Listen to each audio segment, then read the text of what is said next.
What is HIIT, also known as high intensity interval training? Today we're going to talk about what it is, why you want to do it, who can do it, and how can you do it. There's a lot of misconceptions out there, so we're going to straighten all of them out for you. Coming right up.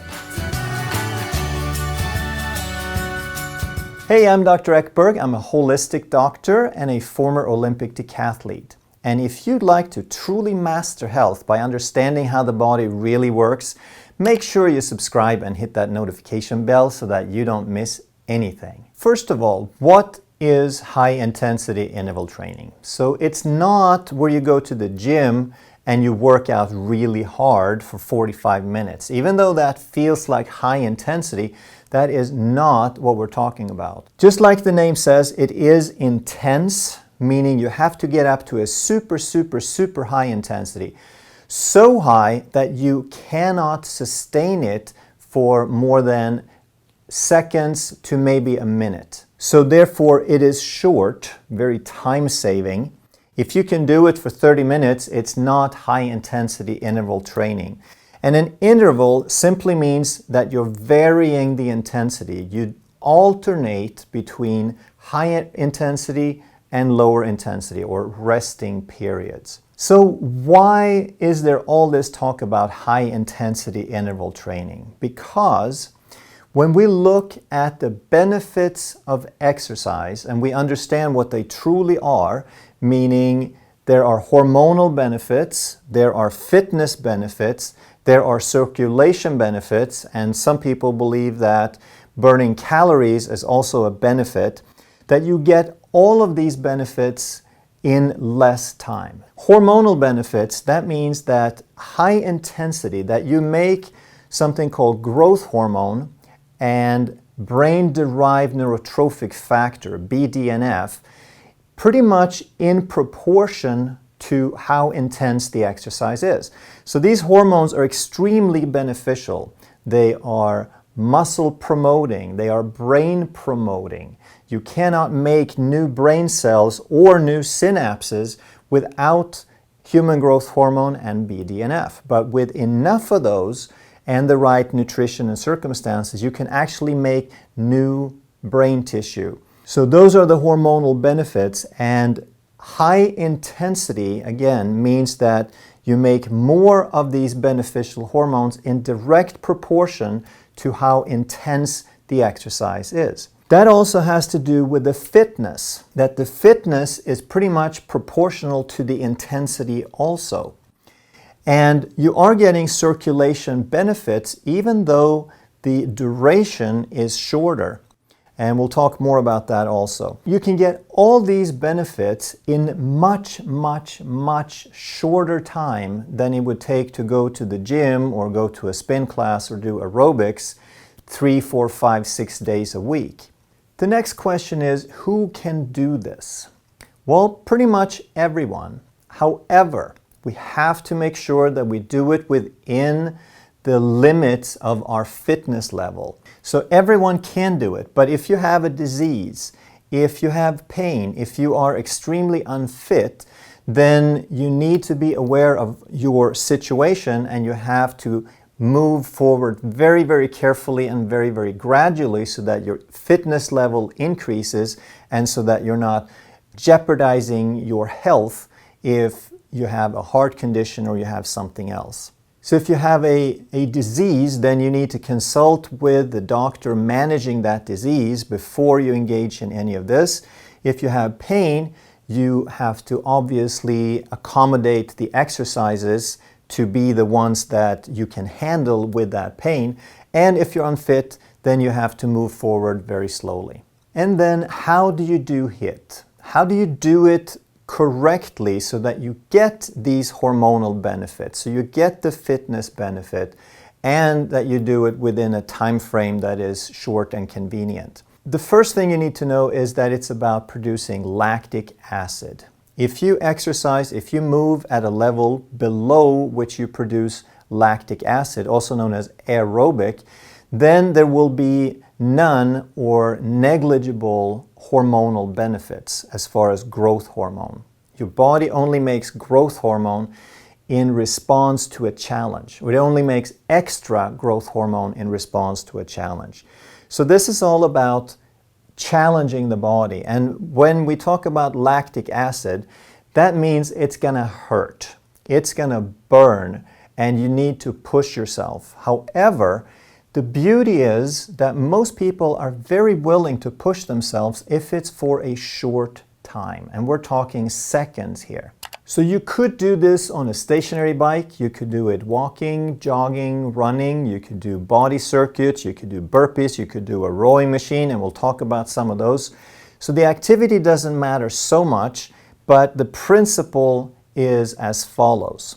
So you start warming up, and you do a 5 to 10 minute warm-up just to get your joints ready, your circulation going, your brain engaged, all of that good stuff. But you want to still be in an aerobic range during the warm-up, meaning your heart rate is probably going to be below 120 or so. And then once you start your first interval, now you go all out. You hit it really hard for 20 to 60 seconds. And if it's going to be 20 or 60, kind of depends on what you're doing. If you're on a stationary bike, then your legs are going to start burning really, really fast, and you're probably going to tend to go into the shorter interval. If you are doing something I like to do is I'll go for a walk or a jog on a mountain trail, and then when I hit it hard, I do a sprint, and I do that uphill. And then I'm going to go probably closer to 60 seconds because I can maintain that for that period of time. The shorter you do it, the more repetitions you're going to do. The longer you do it, the fewer repetitions you need to do. So here's what it might look like. So let's just use 30 seconds for an example. Then you would go all out for 30 seconds, and your heart rate would start probably somewhere around 120. And again, everyone's going to be different, so you can add or subtract a lot to these numbers, just kind of know the principles of how they change. And then you're going to get up to 140 or so in the first 30 seconds. Then you give yourself a rest period. And the rest period could be also 20 to 60 seconds. You don't want to go a lot longer, because if you go longer, then your heart rate drops too low. And then you don't get the benefit of the previous interval pushing your heart rate higher and higher and higher. So you're depending on the previous lactic acid to not go away all the way before you start the next one, and that's how you move this higher and higher. Why wouldn't you just want to do one interval of 3 minutes?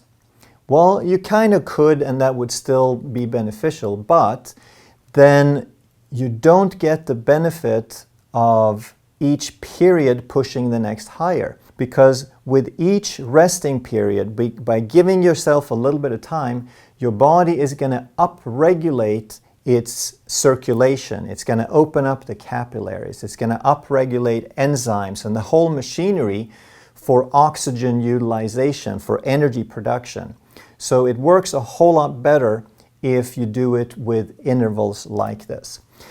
So then you rest for about 30 seconds, and now when you start over again, your heart rate might be at 130. So it's higher than it was, and because of that, and because you have some lactic acid, the next interval is going to take you higher than the previous one. So now your heart rate might hit 150, for example. Then you go 30 seconds, you rest 30 seconds, and now your heart rate is going to drop, but it's not going to drop as much as it dropped from the previous one.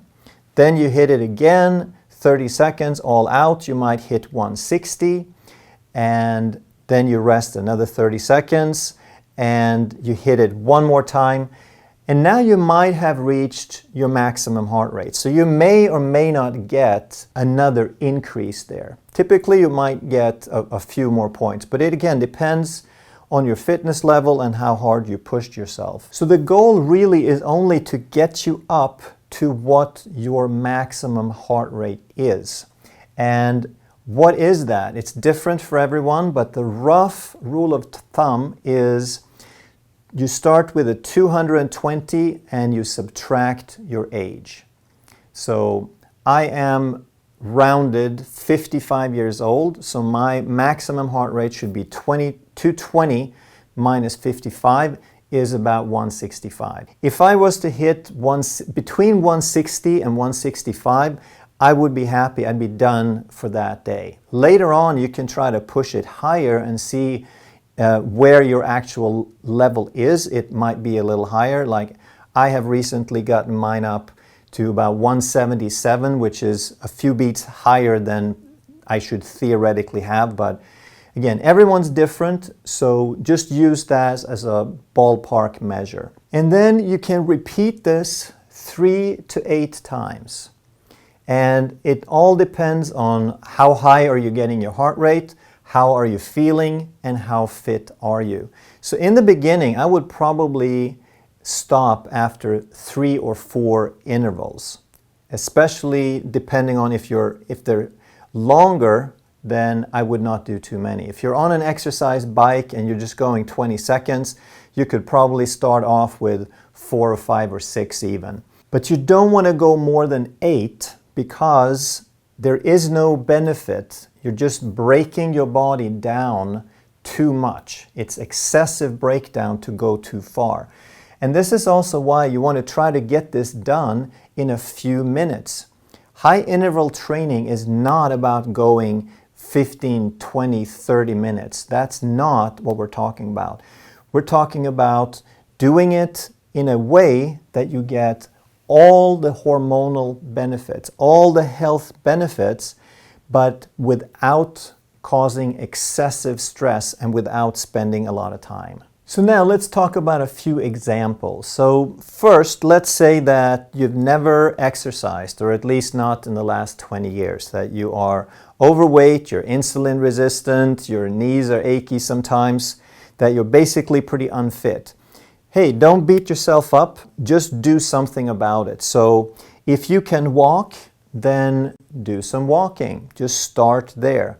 And then you could do intervals just walking a little faster. Or if you get to a hill, then you could walk a little faster uphill. But if you're not very fit, then you probably should aim for maybe 70% of where you think your max is.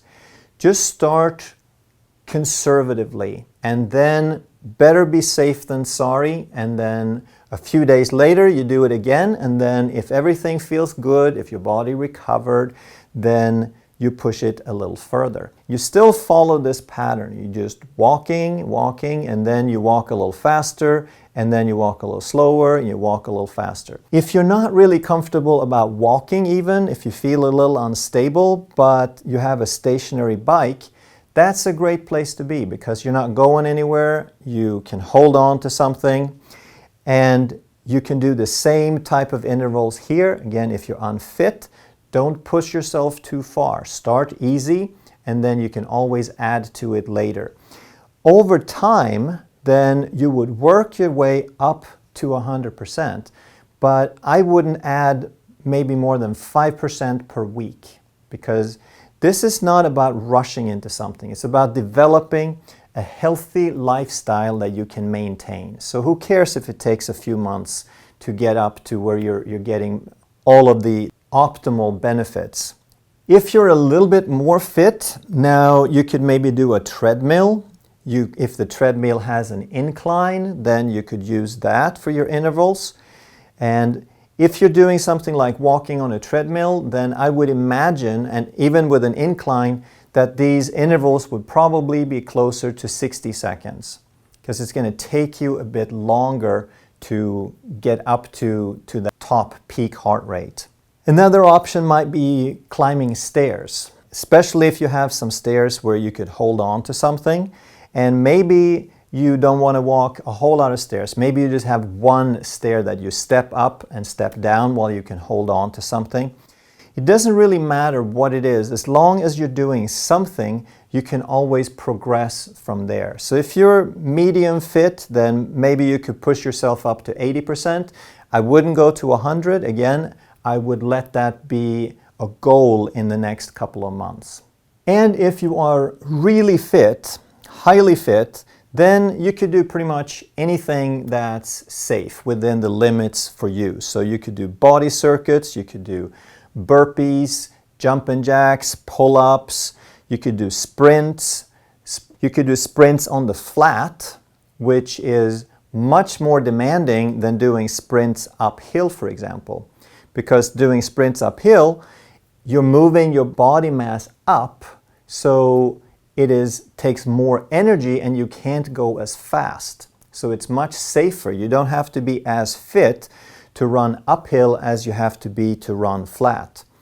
And I would never recommend anyone to sprint downhill because that's just asking for trouble. If you're already fit, then I would aim for maybe 95% of what you think your max is. I would shoot for 95% in every workout and then just see how high you can push it over time. What you'll find, especially if you're fit, is that it takes a lot to get your heart rate up that high. So the more you can use of your large muscles, the large body parts all at once, the easier it is going to be to get into the high range. If you're really fit, it's going to hurt a lot to get on a stationary bike because you're not using your upper body. You're using the leg muscles, and you can get a severe burn and still not be even close to 100%. So everyone's different. For me, it's tough on a stationary bike to get really, really high. That's why I do the sprints. But try things out and realize the more of your body that you're using, so swimming, sprint swimming should work fine. Body circuits work great because if you do burpees, for example, you're using your entire body, using pretty much every muscle in your body. Sprints are the same way.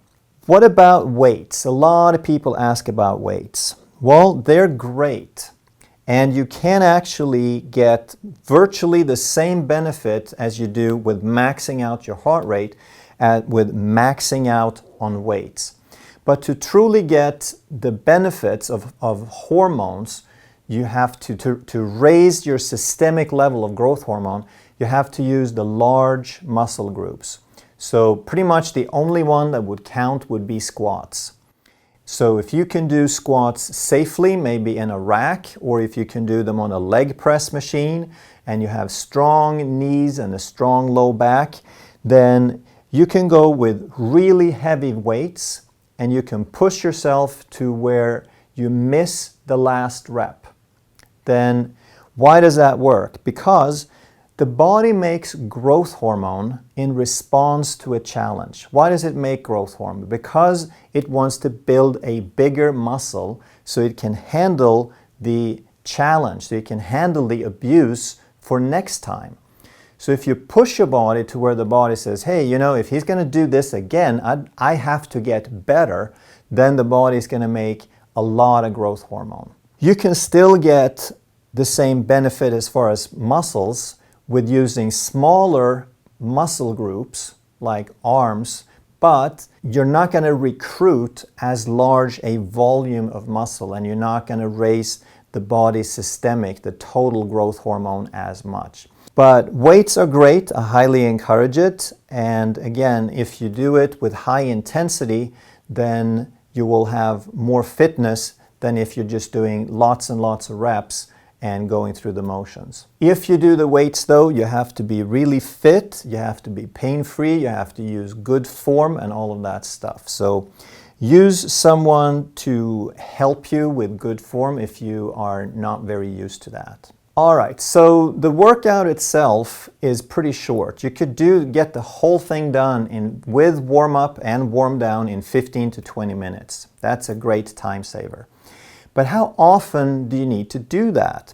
Because some other prominent channels have suggested that you do it every day, and that is a really bad idea, and we'll talk about that. The half-life of a growth hormone, when the body makes growth hormone, it does downgrade pretty fast. And I had been informed earlier that the half-life was like a couple of days, but it's only about 20 to 30 minutes.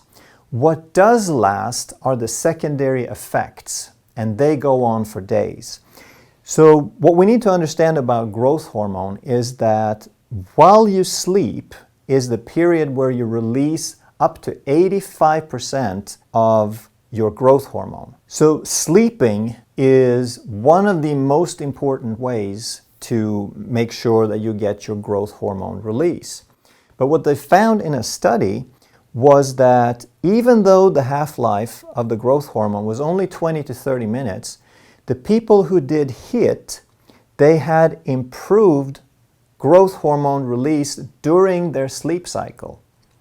So growth hormone is released in sort of a pulsing wave pattern throughout the day, but especially during sleep.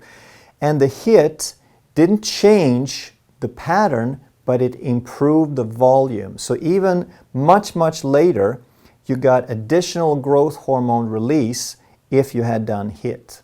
The other thing you want to understand about exercise, and this is a huge, huge misconception, is that exercise makes you stronger.